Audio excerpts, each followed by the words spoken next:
Salut à toutes et à tous.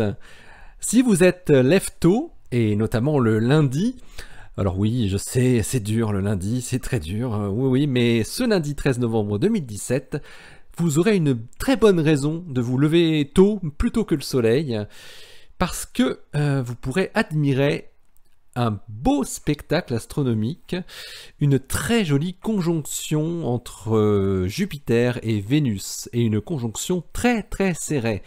Je rappelle qu'une conjonction, c'est un rapprochement visuel de deux astres, et notamment des planètes en l'occurrence. Donc, c'est lundi matin, aux environs de 6h35, donc à peu près une heure avant le lever du soleil, 6h35 heure française. Et pour les petits chanceux qui habitent dans le sud-est de la France, il y a une cerise sur le gâteau de cette observation, puisque vous aurez l'occasion de voir l'ISS, la Station Spatiale Internationale, passer exactement au même endroit, au même moment, donc vers 6h40, juste à côté de cette très belle conjonction Jupiter-Vénus. Alors, je vais vous montrer où il faut regarder et à quel moment, à quel endroit. Grâce à cette simulation de Stellarium, ce logiciel de simulation du ciel, et donc il va falloir que vous regardiez vers le sud-est, disons est-sud-est, voilà, l'horizon est-sud-est, et la conjonction Jupiter-Vénus se situe très très bas sur l'horizon, à peine à 2 degrés d'élévation à 6h32. Donc c'est vraiment au ras de l'horizon. Il vous faudra choisir un emplacement très dégagé pour justement éviter d'avoir des arbres ou du relief qui masquerait donc ces deux planètes. Et effectivement, il vous faudra également une zone sans trop de pollution lumineuse, même si Vénus et Jupiter sont très très éclatantes, mais quand même aussi choisir une zone sans brume, par exemple, qui peuvent fortement dégrader la visibilité des planètes. Alors, à l'horizon sud-est, vous verrez donc, si vous le pouvez, tout de suite ces deux éclatantes Jupiter et Vénus, mais vous verrez également Mars. Et oui, et pour trouver Mars, c'est assez simple. Bon, déjà avec sa couleur orangée, assez facile à reconnaître, elle est ici. Mais en fait, il vous suffira de regarder la Lune, qui se trouve un peu plus haut dans le ciel, et en traçant une ligne entre la Lune et ce couple Jupiter-Vénus, vous prenez à peu près la moitié et vous tombez sur Mars.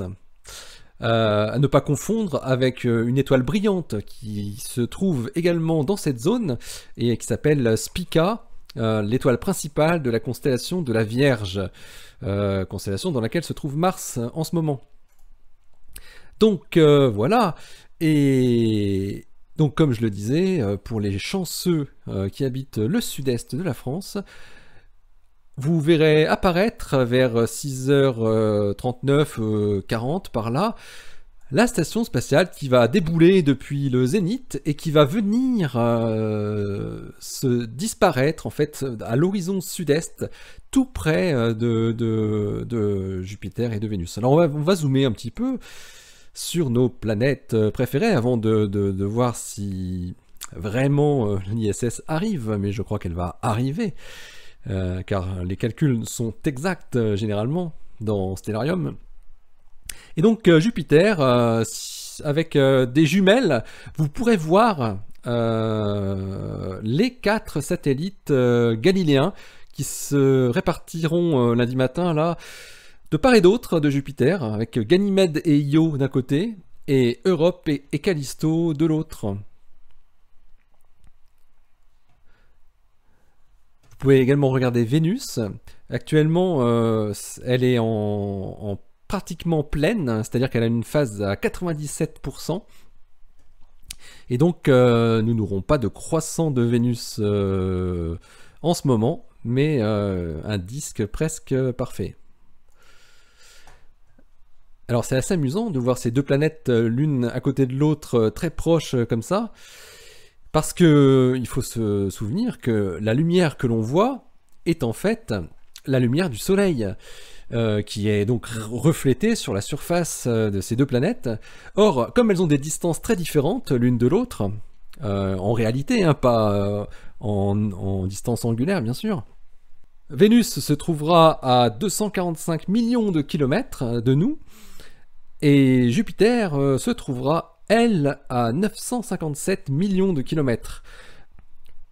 Du coup, les photons du Soleil qui sont partis et qui se sont reflétés sur la planète avant de nous arriver dans nos yeux ont parcouru pour Vénus 353 millions de kilomètres, soit 19 minutes 40, et pour Jupiter 1771 millions de kilomètres, soit 1h38 de trajet. Donc les deux images que vous voyez, les photons que vous voyez ici n'ont pas le même âge, ils sont décalés d'environ plus d'une heure.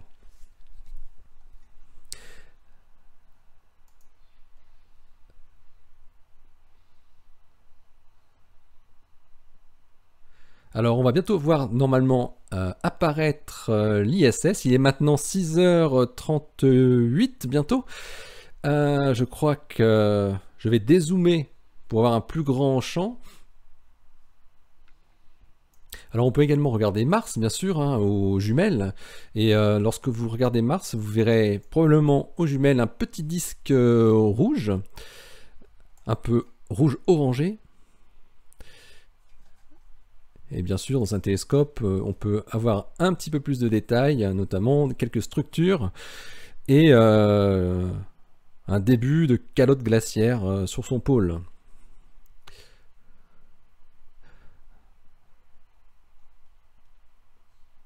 Il faut savoir que les conjonctions entre planètes très rapprochées comme ça, inférieures à un demi-degré, sont assez rares. Et voilà l'ISS qui arrive à 6h39. Alors, on a l'impression qu'elle bouge pas très vite, mais en fait, sa vitesse est absolument, évidemment, hors norme, puisqu'elle elle se déplace à environ 5 km par seconde. On le voit ici, là, sur ces paramètres. Et elle est donc toujours à une altitude constante de 405 km, hein, bien sûr. Mais par contre, là, elle est en train de parcourir le globe. Elle se dirige vers l'horizon pour faire le tour donc, de la Terre. Et elle se trouve maintenant à une distance que vous pouvez voir ici, qui ne cesse d'augmenter, qui est là à 6h39, 48, à 760 km. Et elle arrivera très vite à plus de 1000 km de distance.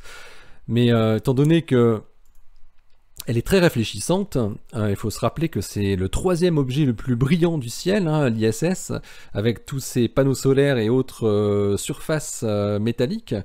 Même à 1000 km, on arrive très bien à la visualiser, à la voir. Et aux jumelles, vous pouvez peut-être même déceler sa forme, certaines, donc les panneaux solaires par exemple, de la station. Voilà, donc elle va bouger tout doucement, là il est 6h40, et elle va passer d'ailleurs très près d'un astéroïde qui s'appelle Vesta, le deuxième plus gros astéroïde. Évidemment pas en réalité, bien sûr, toujours en projection sur la voûte céleste. Mais par contre, Vesta, il n'est pas du tout visible à l'œil nu avec sa magnitude de 7,5. Voilà, donc l'ISS qui passe entre Vesta et l'étoile Spica pour continuer sa route. Alors on voit qu'elle a une trajectoire un peu bizarre. On a l'impression que maintenant elle va descendre pratiquement à l'aplomb, pour se diriger tout doucement vers le couple Vénus-Jupiter. Il est 6h41 et 30 secondes. Alors vous voyez, vous n'avez pas beaucoup de temps hein, pour pour observer l'ISS. Vous avez seulement quelques minutes, donc si vous ratez le début, c'est un petit peu grillé. Donc prenez un petit peu de marge si vous voulez la voir, sortez un petit peu plus tôt et vous pourrez toujours en profiter pour regarder à la fois Vénus et Jupiter, mais aussi Mars et d'autres choses comme la Lune par exemple, tout simplement. Voilà, l'ISS est maintenant presque au niveau de Vénus et de Jupiter. Il est 6h42 et 30 secondes. Et on voit que là, on est à 5 degrés au-dessus de l'horizon. C'est vraiment pas grand-chose, hein. Si vous avez le moindre relief ou la moindre végétation, il est possible que vous ne voyez déjà plus rien. Et il est aussi possible que vous ne puissiez pas voir les deux planètes, bien sûr. Voilà, on va laisser tranquillement l'ISS disparaître derrière l'horizon de l'aube et du soleil naissant. Et quant à moi, je vais vous souhaiter un très bon ciel et surtout une très bonne météo parce que ça compte énormément, bien évidemment. Et d'ici la prochaine, portez-vous bien donc, restez bien les yeux vers le ciel et les pieds sur terre. Allez, salut!